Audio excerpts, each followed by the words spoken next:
বাংলাদেশ ও ভারতের মধ্যে পারস্পরিক প্রত্যাবাসন ব্যবস্থার আওতায় ভারতে আটক থাকা 128 জন বাংলাদেশি মৎস্যজীবীকে দেশে ফিরিয়ে এনেছে বাংলাদেশ। একই সময়ে বাংলাদেশে অবস্থানরত 23 জন ভারতীয় মৎস্যজীবীকে নিজ দেশে ফেরত পাঠানো হয়েছে।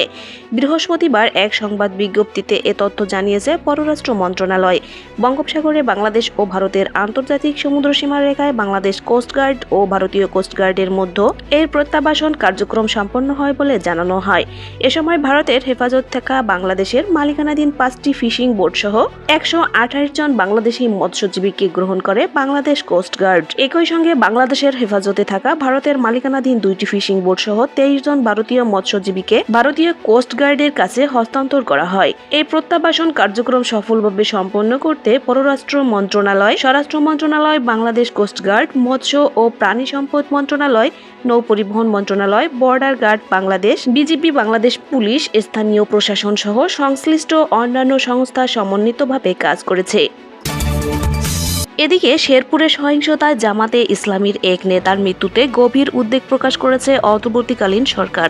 সেই সঙ্গে সহিংসতায় প্রাণহানি সম্পূর্ণ অগ্রহণযোগ্য ও অত্যন্ত দুঃখজনক বলে উল্লেখ করা হয়েছে। বৃহস্পতিবার সকালে প্রধান উপদেষ্টা প্রেস উইংসের পাঠানো এক বিবৃতিতে এসব কথা জানানো হয়। বিবৃতিতে বলা হয়, জাতীয় নির্বাচন আর মাত্র 2 সপ্তাহ দূরে থাকাকালে সরকার বিএনপি ও জামায়াতে ইসলাম সহ সব রাজনৈতিক দলের প্রতি দায়িত্বশীল নেতৃত্ব প্রদর্শন এবং তাদের সমর্থকদের মধ্যে সংযত নিশ্চিত করার আহ্বান জানানো যাচ্ছে।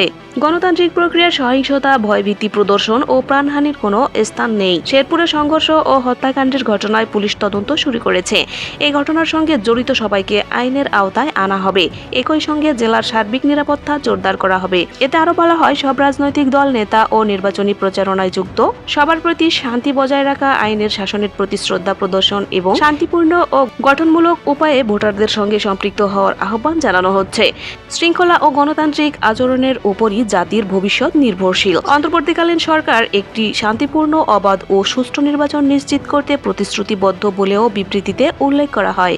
এতক্ষণ সাথে থাকার জন্য ধন্যবাদ। অনুরোধ থাকবে চ্যানেলটি সাবস্ক্রাইব করে বেল আইকনে ক্লিক করুন এবং মতামত কমেন্টে জানাতে ভুলবেন না। আল্লাহ হাফেজ।